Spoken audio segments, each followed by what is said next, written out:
இருந்தவாறை தகளை தாழ்த்தி பரலோகம் தேவன் நோக்கி நாம் ஜெபம் செய்வோம். இரக்கமுள்ள எங்கள் பரலோகத்தின் தகப்பனே, இந்த மகிமையான நாளிற்காக உம்மை துதிக்கிறோம், ஸ்தோத்திரிக்கின்றோம். சிறிது நேரம் உம்முடைய சத்தியத்தை தியானிக்கையில வேதத்தின் மகத்துவங்களை காணும்படி எங்கள் இதய கண்களை திறந்து வழி நடத்தும். நீச பாவியாக என்னை முழுவதுமாய் மறைத்து நீர் மகிமைப்படும். இயேசு கிறிஸ்துவின் நாமத்தில் ஜெபிக்கிறோம் எங்கள் நல்ல பிதாவே. ஆண்டவரும் உலக மீட்பருமாம் இயேசு கிறிஸ்துவின் ஈடு இணையற்ற வல்ல நாமத்தினாலே உங்கள் ஒவ்வொருவரையும் வாழ்த்துகிறேன், வரவேற்கின்றேன். இந்த புதிய மாதத்திலும் ஆண்டவர் நமக்கு கொடுத்திருக்கின்ற அருமையான தலைப்பு பிறரின் பாரத்தில் பங்கு கொள்ள அழைப்பு. கலாத்தியர் 6ஆம் அதிகாரம் 2ஆம் வசனம் நாம் யாவரும் சத்திய வசனமாக நான் சொல்ல ஆண்டவர் இரக்கம் தந்தார்.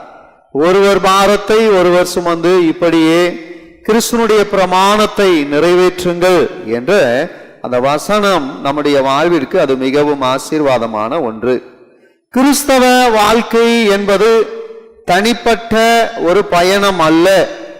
அது பரஸ்பர அன்பு, இரக்கம், உதவி ஆகிய இவற்றோடு ஒன்றிணைத்து சமூக வாழ்வின் மூலமாக நாம் வாழ்ந்து காட்டுகின்ற ஒரு முறை.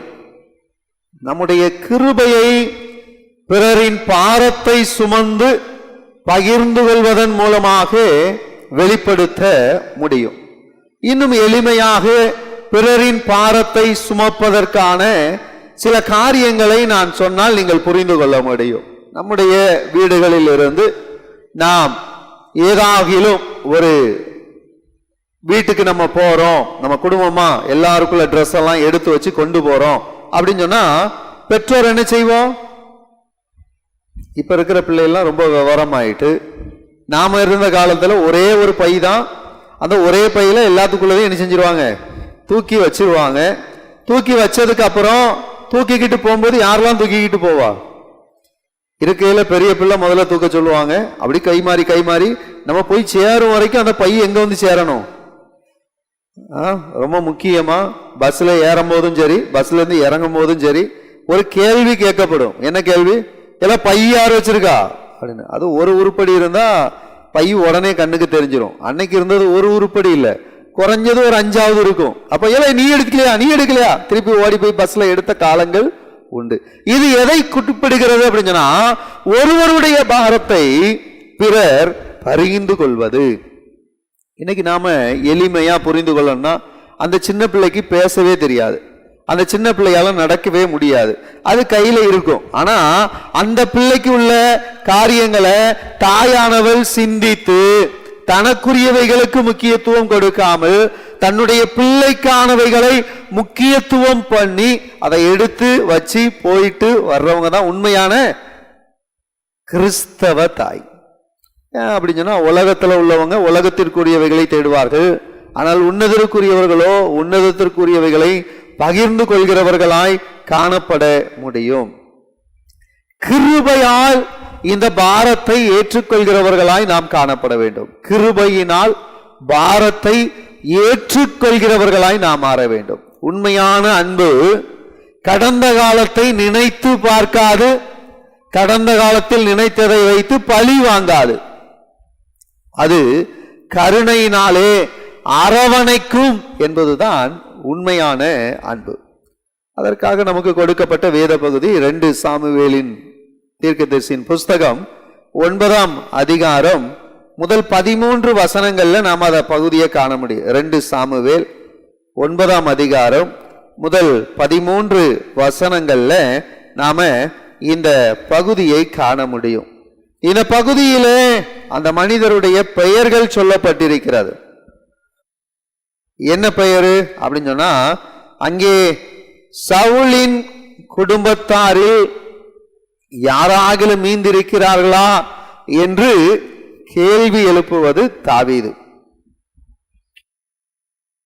ஒருவேளை பொதுவா ஒரு ராஜா புதுசா அந்த தேசத்துக்கு வந்துட்டாரு அப்படின்னு சொன்னா, முந்தைய ராஜ்யத்தை முற்றிலுமாய் அழித்து விட முயற்சிப்பதுதான் உலக வழக்கு.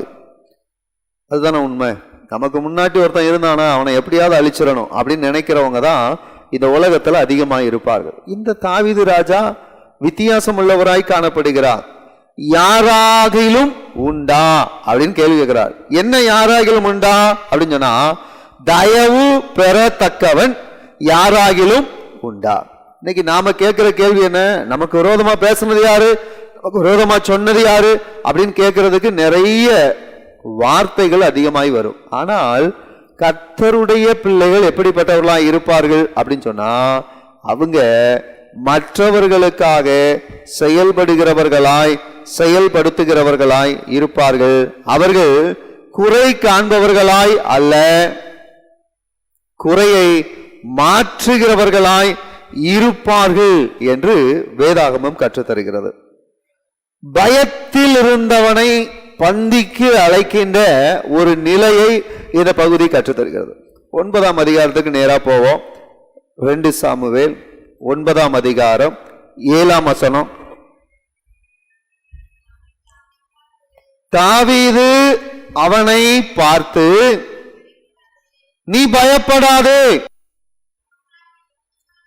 உன் தகப்பனாகிய யோனத்தான் நிமித்தம் நான் நிச்சயமாய் உனக்கு தயை செய்து உன் தகப்பனாகிய சவுலின் நிலங்களை எல்லாம் உனக்கு திரும்ப கொடுப்பேன்.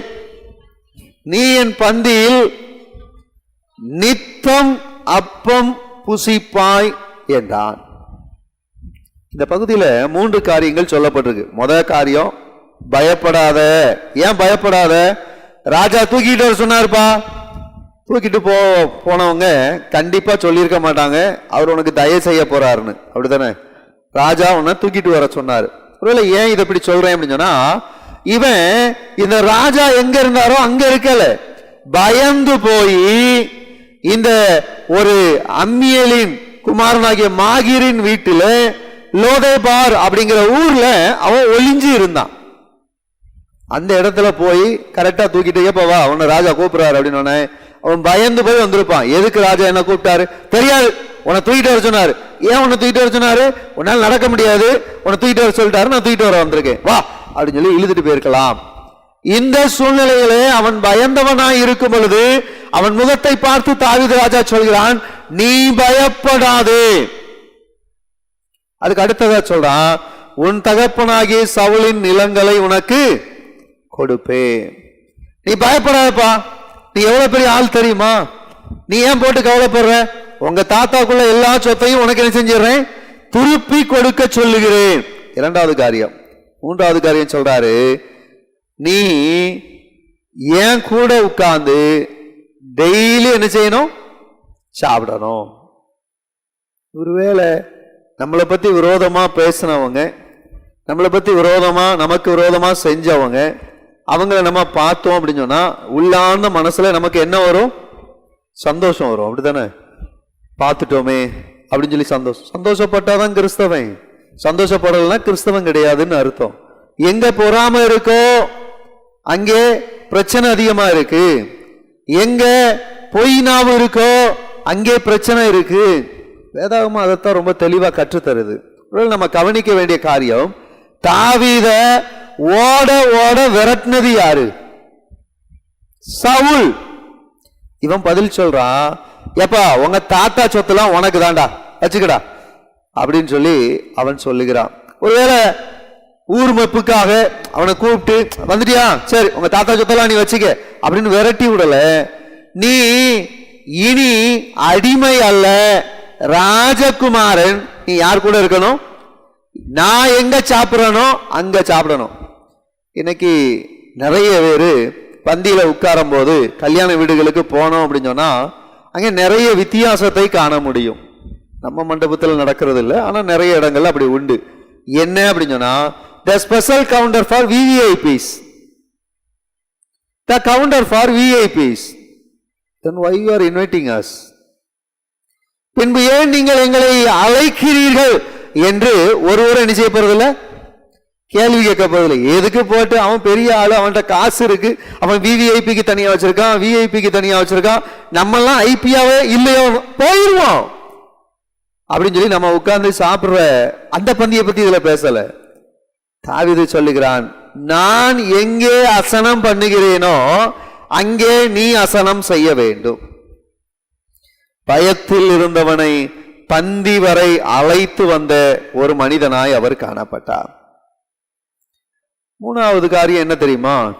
அடிமையின் வாழ்வில் இருந்தவனை அவன் ராஜகுமாரனாய் மாற்றினான். நம்ம யோசிக்கலாம், 13ஆம் வசனத்துல நீங்க கவனிச்சு பார்த்தீங்கன்னா அதுல சொல்லப்பட்டிருக்கு, மேவிபோசேத் ராஜாவின் பந்தியில் நித்தம் அசனம் பண்ணுகிறவனாய் இருந்தபடியினால் எருசலேமிலே குடியிருந்தான். யார் எருசலேமில் இருப்பான்? ராஜா கூட முக்கியமானவங்க எருசலேமில் என்ன செஞ்சிருப்பாங்க? இருந்திருப்பாங்க. அந்த இடத்துல இப்ப யார் இருக்கா? மேவிபோசேத் இருக்கின்றான். இது ஒரு நாள் அல்ல. சிலரை நம்ம வீட்டுக்கு கூப்பிட்டோம் அப்படின்னு சொன்னா ஒரு நேரம் சோறு போடுவோம், 2வது நேரம் போட மாட்டீங்களா? இங்க போட மாட்டேன்னு சொல்றதுக்கு ஆட்கள் நிறைய இருக்கு. கூப்பிட்டுட்டோம், எத்தனை நேரம் சாடு போடுவோம்? தமிழ்ல அழகா ஒரு பழமொழி உண்டு, விருந்து மருந்தும் எத்தனை நாள்? 3 நாள். ஆனா இப்ப விருந்து மருந்தும் ஒரே நாள் தான். அதுக்கு உதாரணம் சொல்லட்டா, மிந்தி மட்டன் வைக்கிற அன்னைக்கு ரசம் வச்சோமான்னு நமக்கு ஞாபகம் இல்லை, 3வது நாள் தான் ரசம் அவங்க கணக்குல சொல்லுவாங்க. ஆனா இன்னைக்கு மட்டன் வைக்கிற அன்னைக்கே பக்கத்துல எதையும் சேர்த்து வச்சிருவோம், ரசத்தையும் வச்சிருவோம். அதுக்கு என்ன அர்த்தம்? வந்தியா, சாப்பிட்டியா, ரசத்தை குடிச்சியா, அந்த ஒரே நேரத்துல போனா உனக்கு மரியாதை, 2வது நாள் போனா இந்த ரசம் கூட என்ன செய்யாது, கிடைக்கும். அப்படித்தானே அர்த்தம் இல்லையா? இன்னைக்கு நாங்க பெருகி இருக்கோம். நாங்க இன்னைக்கு எவ்வளவு ஆசீர்வாதமா இருக்கோமோ அத்தனை டிஷ் வைக்கணும். எங்களை கல்யாணம் முடிஞ்ச புதுசுல ஒரு வீட்டுல சபையார் வீட்டுக்கு எங்களை கூப்பிடுவது வழக்கம். அப்ப போயிருந்தோம். அப்ப போயிருக்கும் போது, கல்யாணம் முடிஞ்ச புதுசுல அவங்க வீட்டுக்கு போயிருக்கும் போது, இதுவரைக்கும் நான் கூட அதை செஞ்சதில்லை, ஆனா அவங்க செஞ்சாங்க. முக்கணிகளை கொண்டு எங்களை போஷித்தார்கள். முக்கணி என்னதுலாம்? மா, பலா, வாழை. சரியா? முக்கணிகளை கொண்டு போஷித்தார். எனக்கு நம்ம வச்சாங்க, சாப்பிட்டோம், எந்திரிச்சோன்னு போயிடுவோம். அவங்க உடனே கேட்டுக்கிட்டே இருக்காங்க, ஐயா இதுல வித்தியாசம் தெரியுதா, இதுல வித்தியாசம் தெரியுதா? நமக்கு என்னத்த வித்தியாசம் தெரியும்? ஒன்னும் தெரியலையே. அப்ப அவங்க சொன்னாங்க, உங்களுக்கு நாங்கள் முக்கணிகளை கொண்டு என்ன செஞ்சிருக்கோம்? பந்தி வச்சிருக்கோம். ஓ அப்படியா அப்படின்னு சொல்லி அவங்க சொல்லாம விட்டுருந்தாங்கன்னா அவங்க பிரயாசப்பட்டது நமக்கு தெரியாமையே போயிருக்கும். இங்க ராஜா நீ டைரக்டா சாப்பிடவான்னு சொல்லல, யாரோ ஒருத்தர்கிட்ட சொல்லி உங்க தாத்தா சொத்தெல்லாம் உனக்கு கொடுத்துட்டேன் நீ பாத்துக்கேன்னு சொல்லல.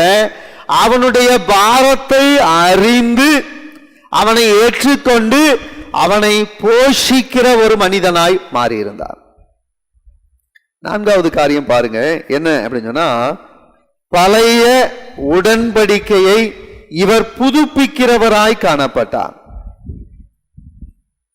பழைய உடன்படிக்கையை புதுப்பிக்கிறவராய் காணப்பட்டார். 9ஆம் அதிகாரம் 9ஆம் வசனத்தை பாருங்க.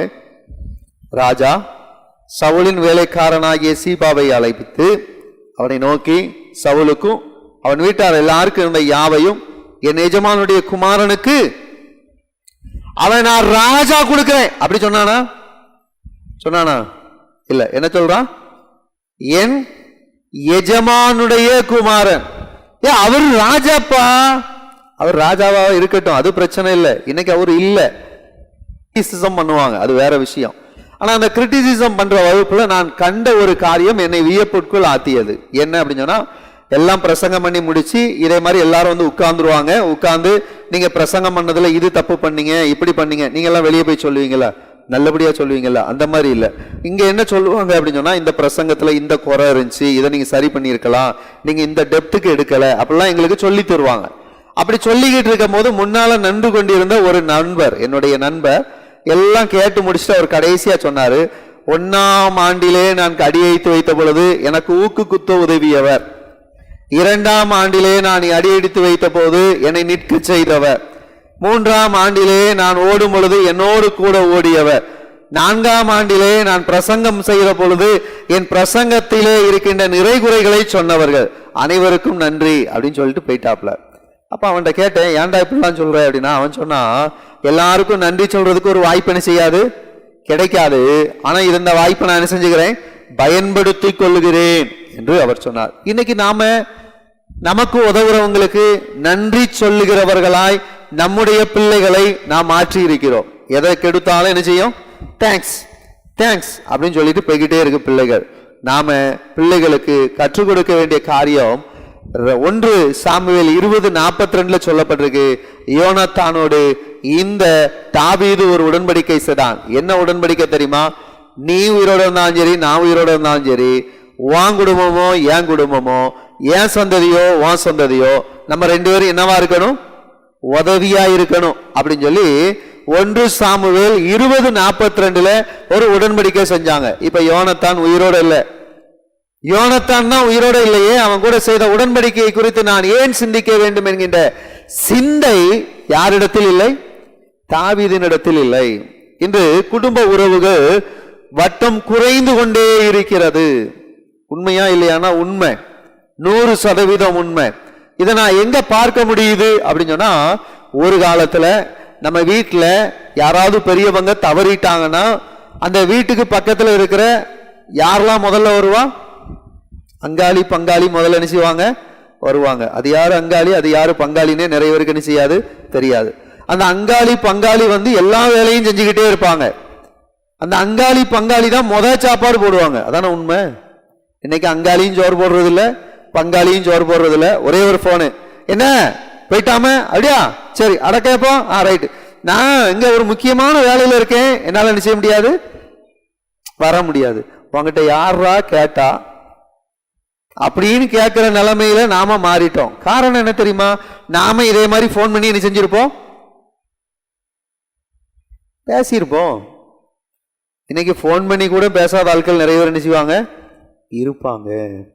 இந்த உலகம் பிறரின் பாரத்திலே பங்கு கொள்வதிலே நாம் பின்தங்கியவர்களாய் இருக்கின்றோம். 2வது காரியத்துக்கு நேராய் கடந்து சொல்வோம். கலாத்தியர் 6ஆம் அதிகாரத்திற்கு நேராய் புரட்டி கொள்வோம். கலாத்தியர் 6ஆம் அதிகாரம். இந்த முதல் 10 வசனங்கள்ல நமக்கு சொல்லப்பட்டிருக்க காரியங்கள் மிக முக்கியமானது. விசுவாசம் என்பது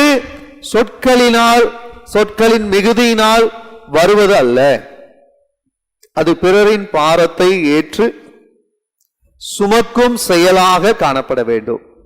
1ஆம் வசனத்தை எல்லாரும் சேர்ந்து வாசிப்போம். 1வது வசனம் கலாத்தியர் 6:1. கலாத்தியர் 6:1 வாசிப்போம். சகோதரரே, ஒருவன் யாதொரு குற்றத்தில் அகப்பட்டால் ஆவிக்குரியவர்களாக நீங்கள் சாந்தமுள்ள ஆவியோடு அப்படிப்பட்டவனை சீர்பொருந்த பண்ணுங்கள். நீயும் சோதிக்கப்படாதபடிக்கு உன்னை குறித்து எச்சரிக்கையாய் இரு. வேதாகமம் இப்படி சொல்லுது. ஆனா நாம எப்படி இருக்கோம் தெரியுமா? யாரை பத்தியாவது, யாருடைய தவறை பத்தியாவது தெரிஞ்சிட்டுனா கண்டனம் தெரிவிக்கிறவர்களாய் மாத்திரம் இருக்கிறோமே தவிர அவர்களை சரி செய்கிறவர்களாய் இல்லை. ஒரு காலத்துல நாங்கெல்லாம் ஸ்கூலுக்கு போகும்போது சைக்கிள்ல தான் போக முடியும். சைக்கிள்ல போகும்போது சைக்கிள் செயின் கலந்துட்டுனா நாங்க நின்றுகிட்டு இருப்போம். அப்போ அந்த பக்கமா போற பெரியவங்க யாராவது வந்தாங்கன்னா நின்று எல்லாம் என்னன்னு கேட்டு சைக்கிள் செயினை செஞ்சுட்டு போவாங்க, மாட்டி தந்துட்டு போவாங்க. பையனா இருந்தா கண்டிப்பா செய்ய மாட்டாங்க, அப்படிதானே? பிள்ளையா இருந்தா கண்டிப்பா செஞ்சு கொடுத்துட்டு போவாங்க. அப்படிலாம் கிடையாது. அப்ப இருந்தவங்க எல்லாருக்கும் என்ன செய்வாங்க, உதவி செய்வாங்க. அங்க அவங்க சொல்ற ஒரு காரியம், சைக்கிள்ல ஏறி நம்ம உருட்டிக்கிட்டு வந்துட்டு இருந்தோம்னா நம்மளை பார்த்து கேட்பாங்க, ஏண்டா சைக்கிளை நேரத்தை கவனிக்க வேண்டாமா? பஞ்சரா பஞ்சர் இல்லையா? காத்து இறங்கி இருக்கா காத்து இறங்கலையா? இதெல்லாம் பார்க்க வேண்டாமா? அப்படின்லாம் உரிமையா சொல்லுவாங்க. இன்னைக்கு கீழே அடிபட்டு கிடந்தாலும் பக்கத்தில் நின்று, friends, now we are seeing this man, he fell down by accident, you can see that now he may be died அப்படின்னு சொல்ற அளவுக்கு தான் சமுதாயம் என்ன செஞ்சுக்கிட்டு இருக்கு, வளர்ந்து கொண்டிருக்கிறது. உதவி செய்வதற்கு பதிலாக விழுந்தவரை பார்த்து விழுந்து விட்டார், விழுந்தே விட்டார் என்று சொல்லுகின்ற அளவுக்கு நம்ம போயிட்டோம். நம்ம தரம் எந்த அளவுக்கு தாழ்ந்திருக்கு அப்படின்னு சொன்னா, விழுந்தவரை கை தூக்குகிற அளவிற்கு அல்ல, விழுந்தவர்களை விழத்தள்ளியதை குறித்து எண்ணி பார்த்து கொண்டிருக்கின்றோம். உண்மையான விசுவாசம் தடைகளை காரணம் காட்டாது, மாறாக வழிகளை உருவாக்கும். ஒருத்தர் ஆக்சிடென்ட் ஆகி கிடக்கிறாரு அப்படின்னு சொன்னா உண்மையான விசுவாசம் என்ன செய்யணும், அவங்களுக்கு உதவுறது எப்படின்னு யோசிக்கும். ஆனா உண்மை விசுவாசம் இல்லாதவங்க என்ன செய்வாங்க தெரியுமா? போலீஸ் வந்துடும், அங்க என்கொயரிக்கு கூப்பிடுவான், இங்க என்கொயரிக்கு கூப்பிடுவான். அதனால நாம என்ன செய்யக்கூடாது, தொடக்கூடாது, பக்கத்திலேயே போகக்கூடாது, தண்ணி கூட கொடுக்கப்படாது அப்படின்னு சொல்லி வண்டியை நிறுத்தாமல் செல்லுகின்ற கிறிஸ்தவ வாகனங்கள் பெருகி இருக்கிறது. அதனால தான் ஆண்டவர் பார்த்தாரு, நீ தான் நிப்பாட்ட மாட்ட, அந்த ஆம்புலன்ஸ்லயே நான் சிலுவை அடையாளத்தை போட்டு அனுப்பிடுறேன்னு ஆண்டவர் அனுப்பிட்டாரு. ஹல்லேலூயா. கிறிஸ்தவங்க வண்டி நிக்காதனால எல்லா வண்டியும் கிறிஸ்துவின் வண்டியாய் மாறிவிட்டது. ஒருவேளை நம்ம யோசித்து பார்க்கணும், கிறிஸ்தவ அன்பு எப்படிப்பட்டது? நெருக்கப்பட்ட சூழ்நிலையிலே அவர்களோடு பயணிப்பது. 6ஆம் அதிகாரம் 2ஆம் வசனத்தை நம்ம ரொம்ப அருமையா சொன்னோம். ஒருவர் பாரத்தை ஒருவர் சுமந்து இப்படியே கிறிஸ்துவனுடைய பிரமாணத்தை நிறைவேற்றுங்க. கிறிஸ்துவின் பிரமாணம் என்ன? பாரம் சுமப்பது என்பது அவர்களோடு நடப்பது. பாரம் சுமப்பது என்பது அவர்களுக்காக ஜெபிப்பது. பாரம் சுமப்பது என்பது அவர்களை ஆதரிப்பது. உடனே நாம கேட்கலாம், ஒன்லி ஃபைனான்ஸ்? நோ. பொருளாதாரத்தில் மாத்திரம் தாங்குபவன் அல்ல கிறிஸ்தவன். மன வழியிலே அவர்களோடு பயணிப்பது. கவலைப்படாத, உன்னை பத்தி எனக்கு நல்லா தெரியும், இந்த உலகம் என்ன வேணாலும் சொல்லலாம் அப்படிங்கிற நிலைமையில நாம என்ன செய்யணும்? வளர்ந்திருக்க வேண்டும். குடும்ப பிரச்சனைகள்னால தோய்ந்து போனவங்க இருப்பாங்க. நாம அங்க போய் குத்தி காட்டுறவங்களா இருக்கக்கூடாது. போச்சாம, முடியாதாம, விளங்காதாம இப்படி பேசுறவங்களா கிறிஸ்தவங்க நினைச்ச கூடாது, இருக்கக்கூடாது. ஏன் நடந்துச்சு, எதுக்கு நடந்துச்சு, அதை கேட்டு என்ன செய்ய போறிய? நடக்காமல் இருப்பதற்கு நீங்கள் என்ன செய்ய வேண்டுமோ அதை செயல்படுத்துங்கள். பொருளாதார நெருக்கடியில சிலர் இருக்கலாம். நம்மளை பார்க்க வர்றவங்க சில நேரம் சொல்லுவாங்க, கொஞ்சம் கையை மட்டும் தூக்கி விட்டுட்டீங்கன்னா, இதை ஒரு நேரம் தூக்கி விட்டீங்கன்னா நான் என்ன செஞ்சிருவேன்?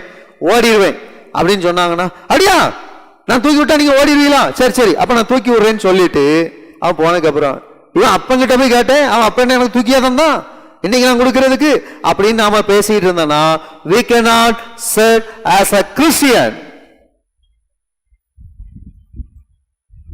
பொருளாதாரமோ அது எப்படிப்பட்ட சூழ்நிலையிலோ இதுதான் கிறிஸ்தவ வாழ்க்கையா அப்படின்னு சொன்னா அதோட முடியல.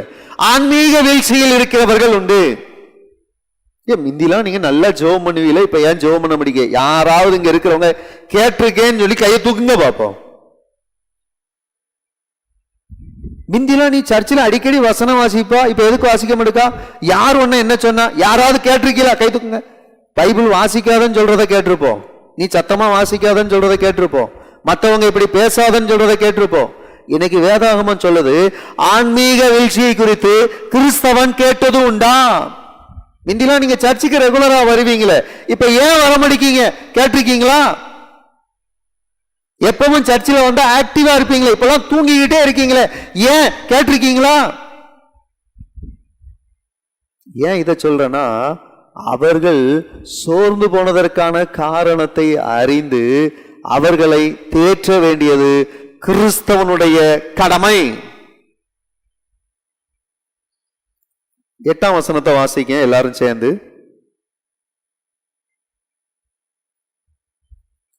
கலாத்திய 6ஆம் அதிகாரம் 8ஆம் வசனம் எல்லாரும் சேர்ந்து வாசிப்போம். என்ன சொல்லியிருக்கு? சத்தமா வாசிப்போமே, எல்லாரும் இணைந்து ஒன்று போல வாசிப்போம். தன் மாம்சத்திற்கென்று விதைக்கிறவன் மாம்சத்தினால் அழிவை அறுப்பான், ஆவிக்கென்று விதைக்கிறவன் ஆவியினாலே நித்திய ஜீவனை அறுப்பான். நமக்கு அறுக்கிறதுக்கு ஒரு காலம் இருக்கு. நம்ம உடனே கேட்கலாம், அவன் அவ்வளவு செய்யறான், அவன் போமடுக்கான ஐயா, என்னெல்லாம் பேசுறான் தெரியுமா? முதுகுக்கு பின்னாடி பேசுற கிறிஸ்தவங்க முன்னேறினதா சரித்திரம் கிடையாது. முதுகுக்கு பின்னாடி குத்துற கிறிஸ்தவன் முன்னேறினதா சரித்திரம் கிடையாது. இன்னைக்கு முதுகுக்கு பின்னாடி பேசுறவங்க நிறைய பேர் இருப்பாங்க, அது எனக்கு நல்லா தெரியும். முதுகுக்கு முன்னாடி பேசும்போது ஐயா ஐயான்னு யார் அதிகமா 40 நேரம் சொல்றாங்களோ அவங்க தான் நம்ம முதுகுக்கு பின்னாடி பெரிய குழியாரணி செஞ்சிருப்பாங்க, தோண்டி வச்சிருப்பாங்க. நான் சொன்னது ஒண்ணு நிறைய பேர் வாயை செய்து, அப்ப உண்மைதானா? யோசிக்க வேண்டிய காலத்திற்குள்ளாய் நாம் தள்ளப்படுகின்றோம். ஆவிக்குரியவன் ஆவிக்குரியவைகளை அறுப்பான். நீங்க ஒருத்தரை பார்த்து நீ இப்படி வளரணும், இப்படிதான் இருக்கணும், ஞான பெற்றோர்னா ஞானத்தாய், ஞான பெற்றோரும் ஞானத்தாயும் மாத்திரம் சொல்ல வேண்டிய வார்த்தை அல்ல, ஒவ்வொரு கிறிஸ்தவ விசுவாசியும் சொல்ல வேண்டிய வார்த்தை. நாங்கெல்லாம் சர்ச்சில் போய் உட்கார்ந்து இருந்தோம்னா, பேசிக்கிட்டு இருந்தோம்னா, கோயில் குட்டியார் எந்திரிச்சு வந்து என்ன செய்வாரு? கொஞ்சுவார். செல்லக்குட்டி அப்படி சொல்லுவாரா? ஒரே ஒரு கொட்டு வைப்பாரு. அந்த ஒரு கொட்டுல முன்னையும் திரும்ப முடியாது, பின்னையும் திரும்ப முடியாது. இன்னைக்கு கோயில் குட்டியார் வந்து கொட்டினா உடனே பிள்ளை யாரை திரும்பி பார்க்கு? அப்பனை திரும்பி பார்க்க. அப்பன் யாரை திரும்பி பார்க்காப்ல? கோயில் குட்டியார திரும்பி பார்க்காப்ல. கோயில் குட்டியார் யாரை திரும்ப பார்ப்பாரு? நீர் சொன்னீர்ந்தானே நான் கொட்டினேன் அப்படின்னு என்ன பார்ப்பாரு? இன்னைக்கு தலையில கொட்டுறது குறைஞ்சதுனாலதான் நிறைய பேரால தலை நிமிர்ந்து என்ன செய்ய முடியல, இந்த உலகத்துல வாழ முடியல. நாம நம்ம வாழ்க்கையில எதை விதைச்சிருக்கோம்? கோபத்தையா, சுயநலத்தையா, பழி வாங்குதலையா, இல்ல அன்பை விதைச்சிருக்கோமா, அரவணைப்பை விதைச்சிருக்கோமா, ஆறுதலை வர வச்சிருக்கோமா? சொல்லுவாங்க நாம 4 பேருக்கு போனாதான் 4 பேர் நமக்கு என்ன செய்வாங்க? வருவாங்க. அந்த 4 பேரும் வருவாங்கன்னு சொன்னா அவன் போனா அவன் கிறிஸ்தவனே கிடையாது. ஹலோ, 4 பேர் வருவாங்கன்னு சொல்லி போனா அவன் கிறிஸ்தவனே கிடையாது. மீண்டும் சொல்லுகிறேன், எவன் ஒருத்தன் கஷ்டத்துல இருக்கானோ, கஷ்டப்பட்டு பிள்ளைய கட்டி கொடுக்கானோ, அங்க போய் நீங்க 1 லட்ச ரூபா கொடுத்துட்டு வந்தீங்கன்னா நீங்க கிறிஸ்தவன். நான் 1 லட்ச ரூபா கொடுத்தா இவன் எனக்கு திருப்பி தருவான்னு சொல்லி நீங்க 1 லட்சத்தை கொடுத்துக்கிட்டு இருக்கீங்களோ, அவர்கள் கிறிஸ்துவை உடையவர்கள் அல்ல. என்னுடைய அநேக சூழ்நிலையில, பொருளாதார தேவைகளில ஆண்டவரை நோர்த்து பார்த்து ஜெபிக்கும் பொழுதெல்லாம் கர்த்தர் அநேக கரங்களை எழுப்பி தந்திருக்கின்றார். அவர்கள் ஒரு நேரம் கூட என்கிட்ட நான் தந்ததுனால தான் உன் கல்யாணம் நடந்துச்சுன்னு சொல்லி காட்டினது இல்ல. ஆனா கல்யாணி வீட்டுல ஒரே ஒரு இலை எடுத்து போட்டுட்டு நம்மளை பார்த்து, உன் கல்யாணத்துக்கு இலை எடுத்து போட்டதே நான் தெரியுங்களா? எத்தனை இலை எடுத்து போட்டது? ஒரு இலை, அதுவும் அவரு சாப்பிட்டது. அல்லேலூயா. இன்று நாம் எப்படி வளர்ந்து கொண்டிருக்கின்றோம்? பாரத்தில் பங்கு பெறுகிறவர்களாய் நம்முடைய கிரியை இருக்கிறதா? அடுத்த 9-10 வசனத்துல நீங்க கவனிச்சு பாத்தீங்கன்னா வசனம் சொல்லப்பட்டிருக்கிறது, நன்மை செய்கிறதில் சோர்ந்து போகாமல் இருப்போமாக. நம்ம வீட்டுல யாராவது காப்பி தூள் வாங்க வந்தாங்கன்னா நாம என்ன சொல்றோம்? காப்பி தூள் கொடுக்கமா கொடுக்கலையா? ஒரு காலம் இருந்துச்சு, ஒரு காலம் இருந்துச்சு. அன்னைக்கு பாட்டி வீட்டுல போய் காப்பி தூள் வாங்கிட்டு வா, கொஞ்சம் சீனி வாங்கிட்டு வா, 4 வீட்டுல வாங்கி காப்பியை போட்டு போயிடுவான். அது வேற விஷயம். இன்னைக்கு 4 வீட்டுக்கு போகாம அந்த வீட்லயே போய் உட்கார்ந்து இன்னும் காப்பி போடலையாக்கும். காலம் மாறிட்டு. அதை சொல்ல வரேன். காப்பி வீட்டுல போடுறது இல்லை, எங்க போய் உட்கார்ந்துடுறது? இவா வீட்டுல இவ்வளவு நேரத்துக்கு காப்பி போடுவா, நேரா போய் உட்காரு, எப்படியும் ஒரு டம்ளர் கிடைச்சிடும், குடிச்சிட்டு போய்கிட்டே இருக்கலாம். பாரத்தில் பங்கு பெறவில்லை, ஆனால் பாரத்தை உருவாக்குகிறவர்களாய் நாம் மாறிவிடக்கூடாது. பல நேரங்களிலே நாம் செய்கின்ற உதவிகள் கவனிக்கப்படாமல் இருக்கலாம். அது திருச்சபையில் இருக்கலாம், சமுதாயத்தில் இருக்கலாம், நாம சார்ந்து பணியாற்றிய இடத்துல இருக்கலாம். நான் செய்யறத யாருமே பார்க்கலையே அப்படின்னு நீங்க நினைச்சீங்கன்னா, நான் சொல்றேன், ஆண்டவர் கவனித்துக் கொண்டிருக்கின்றார். ஆண்டவர் திறந்த வாசலை கொடுத்து கொண்டிருக்கின்றார். நான் அநேகருக்கு சாட்சியா சொல்ல முடியும். நம்ம திருச்சபையில கூட மற்ற பிள்ளைகளின் கல்விக்காக உதவியர்களின் பிள்ளைகளை மருத்துவராய் ஆண்டவர் மாற்றி இருக்கின்றார். சாட்சியா என்னால சொல்ல முடியுங்க. அவங்க செஞ்சதை உலகம் பார்க்கல, அவங்க செஞ்சது உலகத்துக்கு தெரியாது. ஆனால் உன்னதர் கவனித்து அவருடைய தேவைகளை ஏற்ற வேளையிலே அவங்க கவர்மெண்ட் கோட்டாலேயே போறதுக்கு ஆண்டவர் இரக்கம் செய்தார். யாரெல்லாம் ஆண்டவருக்குன்னு உதவி செய்ய ஆரம்பிச்சாங்களோ, மற்றவர்களுக்காக உதவ வேண்டும் என்ற எண்ணத்தோடு காணப்பட்டார்களோ, மற்றவர்களின் கல்விக்கு பயன்பாடாய் மாறினார்களோ, அவர்கள் ஆசீர்வதிக்கப்பட்டிருக்கிறார்கள். ரொம்ப தெளிவா சொல்றாங்க. ஆசிரியர் சமுதாயம் மாத்திரம் என்னைக்கும் வீழ்ந்து போனதை நான் பார்த்ததே இல்லை. மற்ற எல்லாரும் வீழ்ந்து போயிடுவாங்க. ஆசிரியர் சமுதாயம் மட்டும் என்ன செய்யாது? வீழ்ந்தே போகாது. ஏன் தெரியுமா? அவர்கள் தங்களுக்காக கற்றுக்கொண்டதை தாங்கள் கற்றுக் கொடுக்க வேண்டிய பிள்ளைகளுக்கு தெளிவாய் கற்றுக் கொடுத்தார்கள். அந்த பிள்ளை படிச்சாலும் சரி படிக்காட்டாலும் சரி கற்றுக் கொடுத்து விடுவார்கள். பாரத்தை அவர்கள் பாரத்தை ஏற்றி அவனை எப்படியாவது என்ன செய்ய வச்சிடணும், மேல ஏத்தி விட்டுறணும்னு நினைச்சாங்க. அதனால தான் ஆசிரியர் சமுதாயம் மேல எவ்வளவு பெரிய பதவி வரைக்கும் ஆசிரியர்கள் இருந்திருக்காங்க தெரியுமா? எது வரைக்கும் இருந்திருக்காங்க? எது வரைக்கும் இருந்திருக்காங்க? குடியரசுத் தலைவர் வரைக்கும். அப்படியா? அதையும் மேல இருந்திருக்காங்களா? இருந்திருக்காங்க. பிரதமரா மாறினாலும் அவர்கள் ஆசிரியர்களாய் இருந்தவர்களாய் மாற்ற முடியும் ஆண்டவரால். ஏன் தெரியுமா? அவங்க தனக்குன்னு ஓடல, தான் சார்ந்திருக்கிற சமுதாயத்திற்காக ஓடினார்கள். நீங்க செஞ்சது சின்ன காரியமோ பெரிய காரியமோ, கர்த்தர் அவர்கள் குடும்பங்களை ஆசீர்வதிப்பார். மூன்றாவது நிகழ்வு, வாழ்க்கையிலே பாரத்தை ஏற்றுக்கொள்ளுதல்.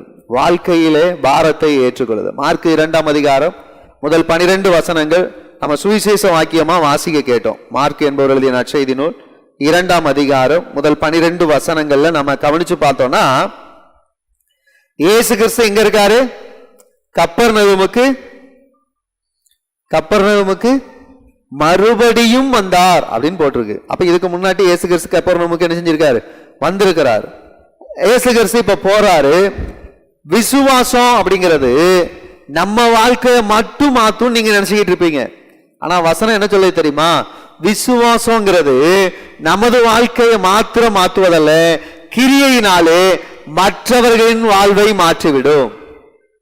கிரியையினாலே மற்றவர்களின் வாழ்வை மாற்றிவிடும். 3ஆம் வசனம் 4ஆம் வசனத்துல சொல்லப்பட்டிருக்கு, அப்பொழுது 4 பேர் ஒரு திமிர்வாதக்காரனை சுமந்து கொண்டு அவரிடத்தில் போனார். அவனால வர முடியாது. நான் கேட்கிறேன், வியாழக்கிழமை வியாதியஸ்தருக்கான ஜெபம் ஒன்று நடந்துகிட்டு இருக்கு. எல்லா நேரத்திலையும் நான் சொல்வது உண்டு, ஜெப எண்ணெயை கொண்டு போய் முடியாதவங்களுக்கு என்ன செய்யுங்க, கொடுங்க அப்படின்னு சொல்லி நான் சொல்லுவது வழக்கம். இங்க இருந்து கொண்டு போய் கொடுத்தவங்க எத்தனை பேர்னு எனக்கு தெரியாது. ஆனா நிறைய பேர் ஃபோன் பண்ணி, ஐயா இந்த ஜெப எண்ணெயை கொஞ்சம் கொண்டு வந்து தாங்கய்யா, இந்த ஜெப எண்ணெயை கொஞ்சம் எனக்கு கொண்டு வந்து தாங்கய்யா அப்படின்னு சொன்னவங்க நிறைய பேர் இருக்காங்க. ரொம்ப எளிமையா சொல்றேனே, சிலர் கொஞ்சம் ஐயாட்ட சொல்லுங்களேன், எனக்கு உடம்பு முடியல, கொஞ்சம் ஜெபம் பண்ண சொல்ல வர சொல்லுங்களேன் அப்படின்னு சொல்லி அவங்க 1 மாசத்துக்கு முன்னாடி சொன்னா, நம்ம ஆளு எப்போன்னு சொல்றாங்க, எப்போன்னு சொல்றிய, அதே எதுக்கு போட்டி சொல்லிக்கிட்டு ஐயாவெல்லாம் அடுத்த வீட்டுக்கு அனுப்பவே விடாது, வேண்டாம் அப்படி இருக்கட்டும். இதில் பெரிய விஷயம் என்ன தெரியுமா? கர்த்தர் உணர்த்தி அங்கே அவங்க வீட்டில் போய் ஜெபம் பண்ணிட்டு நான் வரும்போது அவங்க சொல்ற ஒரு காரியம், நான் அவங்க கிட்ட சொன்னேன், இவங்க கிட்ட சொன்னேன், அவங்க கிட்ட யாருக்கிட்டையும் ஐயோ அவங்க சொல்லி நான் வரல அப்படின்னு நான் என்ன செய்ய மாட்டேன், சொல்லவே மாட்டேன். ஆனால் ஒன்னே ஒன்று புரிந்து கொள்வேன், கிறிஸ்தவ சமுதாயம் எவ்வளவு தரங்கட்டு போய்விட்டது. இந்த மனுஷனால நடக்க முடியாதுன்னு தெரிஞ்ச உடனே 4 பேர் சேர்ந்தான். இன்னைக்கு 4 பேர் எதுக்கு சேர்றான் தெரியுமா? கெடுக்கிறதுக்கு சேர்றான், நல்லதுக்கு சேர மாட்டான். 4 பேர் கெடுக்கிறதுக்கு சேர்ந்துருவான், ஈஸியா சேர்ந்துருவான். ஏன் அது அப்படியாம இப்படியாம, இதுதான் அதுதான். கண்ணால் காண்பதை பேசியதை காட்டிலும் காதால் கேட்டதை பேசிய கிறிஸ்தவர்கள் தான் அதிகம். உண்மையா இல்லையா? கண்டு பேசுங்க, பிரச்சனை இல்லை. இங்க காணாததை பேசிக்கிட்டு இருக்கவனா இவங்க இல்ல. 4 பேர் கிளீனா தூக்கிக்கிட்டு வந்துகிட்டு இருந்தா என்ன நடந்துச்சு தெரியுமா? அங்க பார்த்தா வர இயலாதவன சுமந்துகிட்டு வந்தா, அங்க கூட்டத்தை பார்த்தாங்க, கூட்டம் பெரிய கூட்டமா இருக்கு. இப்ப எங்க போக முடியாது? வீட்டுக்குள்ள போக முடியாது. உடனே இந்த 4 பேரும் சேர்ந்து, உன் நேரம் சரியில்லைல்ல, நாமளா இருந்தா அப்படிதான் பேசிக்கிட்டு இருக்கோம், உன் நேரம் சரியில்லை பாரு, இவ்வளோ கூட்டம் இருக்கு, இனிமே நம்மளால முன்னாலெல்லாம் போகவே முடியாது, இவ்வளோ வருஷம் நீக்கி நம்மளால முன்னால போகவே முடியாது, நம்ம வாழ்க்கையில முன்னேறவே முடியாது, உன் நிலைமை இதான், ஆண்டவர் உனக்கு எழுதுனது இந்த பாடுதான் என்று பிரசங்கிக்கிறவர்கள் பெரிதாகிவிட்டார்கள். உண்மையா இல்லையா? இயேசுவின் நாமத்தினாலே எழுந்து நட என்று சொல்கிறவர்கள் குறைந்து போனார்கள். கிறிஸ்தவங்க கேள்வி கேட்கிறாங்க, கிறிஸ்தவங்களை பார்த்து கேள்வி கேட்கிறாங்க, நீங்க ஜெபம் பண்ணி எழுந்திச்சு நடந்தது எத்தனை பேர்? நீங்க ஜெபம் பண்ணி கண்ணு தெரிஞ்சது எத்தனை பேர்? நீங்க ஜெபம் பண்ணி பிசாசு போனது எத்தனை பேர்? I am asking you peoples, how many you did? நீங்கள் எவ்வளவு செய்திருக்கிறீர்கள்? விசுவாசிகளால் நடக்கும் அடையாளங்கள் ஆவன என்று ஆண்டவர் பட்டியலிட்டு கொடுத்திருக்கிறாரு. பிறரின் பாவத்திலே பங்கு பெற வேண்டும் என்று ஆண்டவர் எதிர்பார்த்தாரு. நம்முடைய பாடுகள் என்ன? எனக்கே ஜெபம் பண்ண தெரியாது. சொல்ல தெரிஞ்ச ஒரே வார்த்தை, கிறிஸ்தவனுக்கு தெரிஞ்ச ஒரே வார்த்தை என்னது? எனக்கே ஜெபம் பண்ண தெரியாது. ஐயா என்ன ஜெபம் பண்ண சொல்றாவ? என் கொயர்ல உள்ள பிள்ளைகள் சொல்ற வார்த்தை அதுதான். இல்ல ஜெபம் பண்ணு, எனக்கே ஜெபம் பண்ண தெரியாது. இல்ல சாப்பிட தெரியுங்களா? தெரியும். பாட தெரியுங்களா? தெரியும். அப்ப ஜெபம் பண்ண உனக்கு என்ன செஞ்சிருக்கணும்? தெரிந்திருக்க வேண்டும். இங்க வசனம் ரொம்ப தெளிவா கற்றுத்தருகிறது. கூட்டத்தை பார்த்து அவங்க கலைஞ்சு போகல, வீட்டின் கூரையை திறப்பாக்கினார்கள். எதைய திறந்தாங்களா? வீட்டின் கூரையை போய் திறந்துகிட்டு இருந்தாங்களாம். நான் இதை எப்படி பார்க்கிறேன் அப்படின்னு சொன்னா, இந்த மனுஷன் ஏசப்பா வீட்டுக்கு வந்துட்டாரு. வீட்டுக்கு வந்தோம்னா வீட்டுக்காரன் யோசிச்சுக்கிட்டு இருந்தான். என்ன நினைச்சிட்டு இருந்தான் தெரியுமா? என் வீடு எவ்வளவு பழசு தெரியுமா ஏசப்பா, இந்த கூரைலாம் எங்க தாத்தா காலத்துல மேஞ்சதான், நீர் வந்து இப்ப உட்கார்ந்து இருக்கிறீரு, இந்த கூரை என்னைக்கு நான் மேய போறனோ அப்படின்னு இவன் மனசுல நினைச்சான். அங்க கூரையை பிரிச்சுட்டான். அல்லேலூயா. கர்த்தர் பெரியவர், நீங்கள் நினைப்பதற்கும் அதிகமாய் கிரியை செய்கிற தேவன் அவர். கூரையை பிரிச்சுட்டான். கூரையை பிரிச்ச உடனே இந்த வீட்டுக்காரன் இப்ப யாரை பார்த்திருப்பான்? அது என் வீடுன்னு வச்சுக்கிடாதீங்க, உங்க வீடுன்னு வச்சுக்கிடுங்க. மேல கூரையை பிரிச்சது நான் வச்சுக்கிடுங்க. யாரை பாப்பிய? என்ன பார்க்க மாட்டிய? யாரை பாப்பிய? ஏசப்பாவை பாப்பிய. ஏன் தெரியுமா? ஏசப்பா இருக்கார, ஒரு வார்த்தை பேச முடியாது. பேசுனா தெரிஞ்சு போகும். நீங்க இருதயத்துல நினைச்சதே அவருக்கு தெரிஞ்சிட்டுனா நீங்க பேசுறதும் பேசாததும் அவருக்கு தெரியாதா? சில என்ன நினைச்சிட்டு, ஆனா சர்ச்சுக்குள்ள வந்தா வாய் பேச மாட்டேன், வெளியே போனா ஐயரோட பத்தி என்ன வேணாலும் பேசுவேன். I am not speaking about you peoples. I am speaking about those who are spreaders. Those who are spreading the rumors. இன்னைக்கு சத்தியத்தை அறிவிச்ச காலம் இருந்துச்சா? இல்ல. ஆனா எது இருக்கு? அங்க போனாவலாம் 4 பேர் தூக்கிக்கிட்டு போனாவலாம். கேவலத்தை பாரு, அவனை திருப்பி கொண்டு வந்துட்டாவலாம். We are Christians. They are speaking like that. அந்த 4 பேரும் சேர்ந்து செய்ய முடியாதத நாம செஞ்சிட்டோமானா தெரியல. அங்க யாரும் அவனுக்கு உதவிக்கு வழி விடுப்பா, 4 பேர் கஷ்டப்பட்டு தூக்கிட்டு வராங்களா, சொல்றதுக்கு ஆள் இல்ல. நான் எவ்வளவு வரிசையில நிக்கேன்னு தெரியுமா? பேசுறதுக்கு ஆள் இருந்துச்சு. இன்னைக்கும் கிறிஸ்தவன் பேசிக்கிட்டு இருக்கா. எதை பேசுறான்? தேவை உள்ளதை பேசுறது இல்ல. 4 பேரும் சேர்ந்து கிளீனா அந்த கூரையை பிரிச்சு உள்ள இறக்கியாச்சு. இந்த கட்டில் உள்ள வருது, எங்க கொண்டு இறக்கணுமோ கரெக்டா இறக்குனாங்க. இயேசு கிறிஸ்துவின் முன்பு அந்த படுக்கை இறக்கப்பட்டது. இப்ப நல்லா கவனிச்சு பார்க்கணும். கீழே இருக்கிறவங்க மேல எதுவும் படாத அளவுக்கு பத்திரமா வேலை பார்த்தான்னா அந்த 4 பேர் புத்திசாலி தானே. நாம ஒட்டடிக்கும் போதே நம்ம மேல விழுந்துரும்.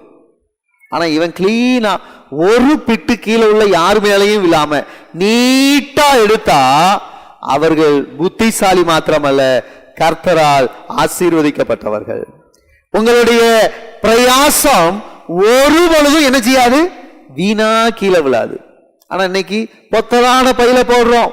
சம்பளம் 50,000 ரூபாய் மாசம் ஏறிடுது. 2ஆம் தேதி பார்த்தாச்சுன்னா, நான் ஒண்ணுமே சொல்லல, நிறைய பேர் ஒண்ணு இல்லைன்னு சொல்றீங்க, நான் உங்களையும் நினைக்கல. நீங்கள் போட வேண்டிய இடத்திலே போடாதபடியினாலே, பிரயாசப்படாதபடியினாலே பிரயாசங்கள் வீணாய் போகிறது. நிறைய பேர் சம்பாதிச்சுக்கிட்டே இருப்பாங்க, ஆனா சந்தோஷம் இருக்காது. ஆனா கஷ்டப்படுறவன் வீட்டில் போய் பாருங்க, அவன் பாடு படிப்பான், அவன் பாட்டுக்கு கண்டிப்பான், அவன் பாடு போய்கிட்டு இருப்பான். நான் கேட்குறேன், இந்த நரிக்குறவர்னு ஒரு கூட்டம் இருக்கு, பார்த்துருக்கீங்களா? நரிக்குறவர்னு ஒரு கூட்டம். உண்மையிலே எனக்கு அவங்கள ரொம்ப பிடிக்கும். ஏன் தெரியுமா? ஒரு நாள் கூட ஊசி போடுறதுக்கு அவன் போகவே, அவங்க கிட்ட உட்காந்து பேசிக்கிட்டு இருக்கும்போது கேட்பேன், ஊசி எங்க போடிய? சாமி, நாங்க ஊசி பாசி விற்போமே தவிர ஊசி போட்டதே நம்ம அந்த மினரல் பாட்டில காய்ச்சிருக்கணும், காய்ச்சா மட்டும்தான் தண்ணி குடிக்கணும். அந்த தண்ணியை குடிச்சாலும் நமக்கு என்ன வந்துருது? இருமல் வந்துருது. அவன் பாட்டுக்கு போற தண்ணியெல்லாம் குடிச்சிட்டு போய்கிட்டே இருக்கான். கர்த்தர் அவர்களை ஆசீர்வதித்திருக்கின்றார். இங்கே உண்மையான விசுவாசம் தடைகளை காரணம் காட்டாது, வழிகளை உருவாக்கும். 5ஆம் வசனத்துல பாருங்க, மார்க்கு 2ஆம் அதிகாரம் 5ஆம் வசனம்.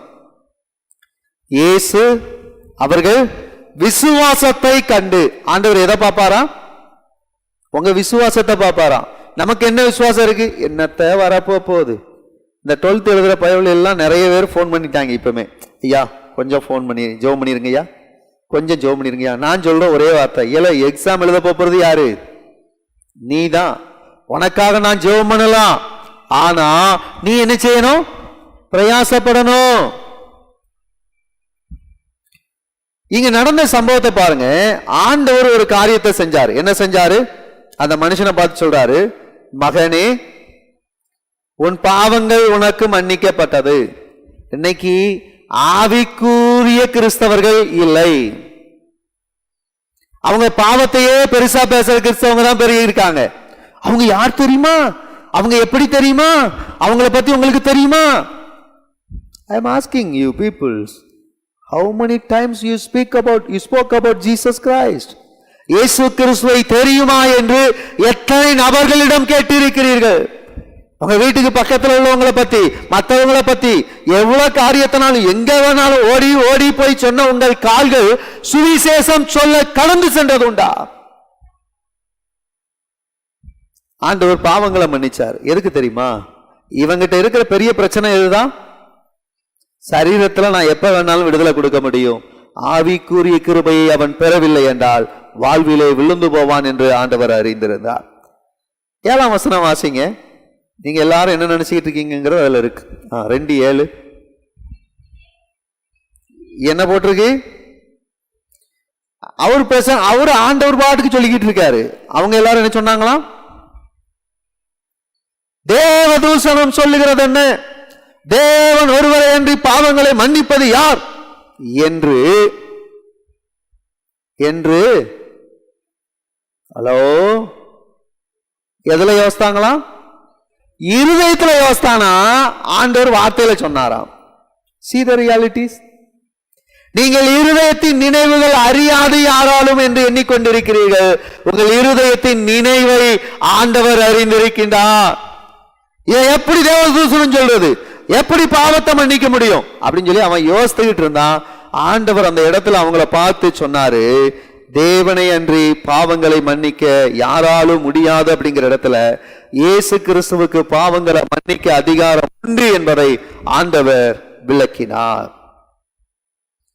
இங்க நடந்த சம்பவத்தை பாருங்க. 11ஆம் வசனத்துல சொல்லப்பட்டிருக்கு, நீ எழுந்து எங்க உட்கார்ந்துட்டு இருக்க அங்க என்ன செய்யாத, உட்காராத.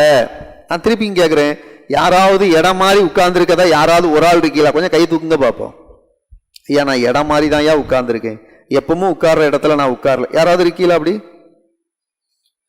தள்ளுவ அப்படின்னு சொல்லி காலை வச்சு தள்ளி இடம் பிடிச்ச ஆட்கள் இருக்கு. கொஞ்சம் தள்ளிப்போ, பாட்டு படிக்கும் போது அப்படி நைசா தள்ளி தான் இடத்துக்கு வந்த ஆட்கள் இருக்கு. இங்க ஆண்டவருடைய வசனம் சொல்கிறது, நீ எழுந்து உன் படுக்கையை எடுத்துக்கிட்டு, சுமந்து கொண்டு வரப்பட்டவன் எழுந்து படுக்கையை சுமந்தான். அல்லேலூயா. நல்லா யோசிக்க வேண்டிய காரியம் என்ன தெரியுமா? அவனை தூக்கிட்டு வர்றதுக்கு 4 பேர் தேவைப்பட்டாங்க. அவன் இப்போ அந்த படுக்கையை தூக்கிட்டு போகும்போது அந்த 4 பேர் அவனுக்கு தேவைப்படல. பரிபூர்ண விடுதலையை பெற்றிருந்தான். அந்த வீட்டுக்காரனுக்கு புது கூரை,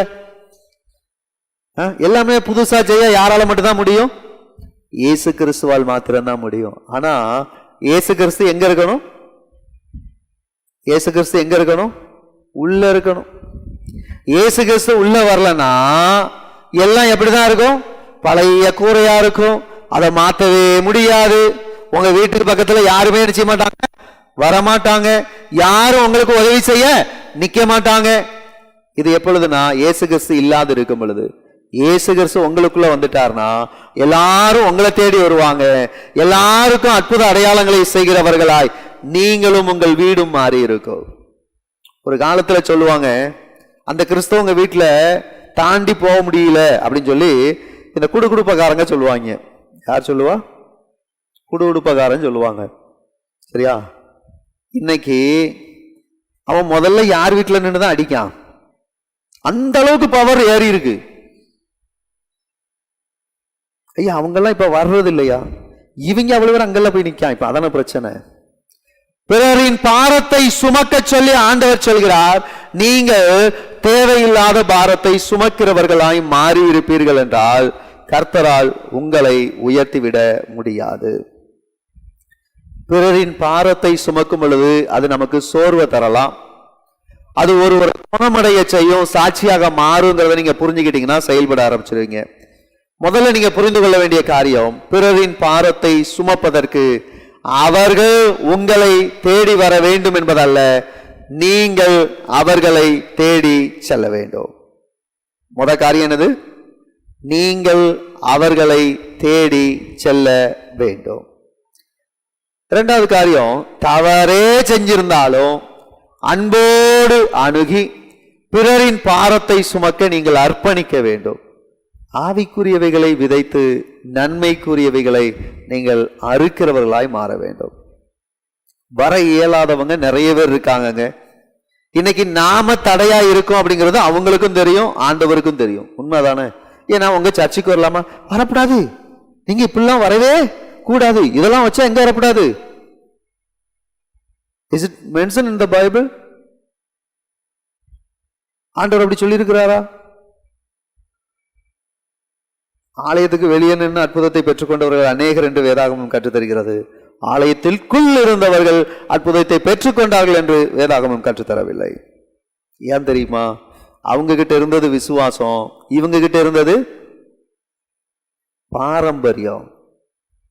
நான் யார் தெரியுங்களா? யாராவும் இருக்கட்டும், ஆண்டவருக்கு முன்னாடி காத்த உருவியாச்சுன்னா முன்னால நின்று பிரசங்கம் பண்றதுக்கு ஆள் இருக்காது. உண்மைதானே? உணர்ந்து கொள்ள வேண்டும். சீன பழமொழி ஒன்று இவ்வாறாய் உண்டு: உணவிற்கு மீன் கொடுப்பவனை காட்டிலும் மீன் குடிக்க கற்றுக் கொடுப்பது நலம். உணவிற்கு மீன் கொடுப்பதை காட்டிலும் மீன் பிடிக்க கற்றுக் கொடுப்பது நலம். என்ன தெரியுமா அர்த்தம்? சிலருக்கு நீங்க ஒரே ஒரு நேரம் உதவி செஞ்சு அவங்கள உயர்த்தி விடுறது பெரிய விஷயம் இல்லை.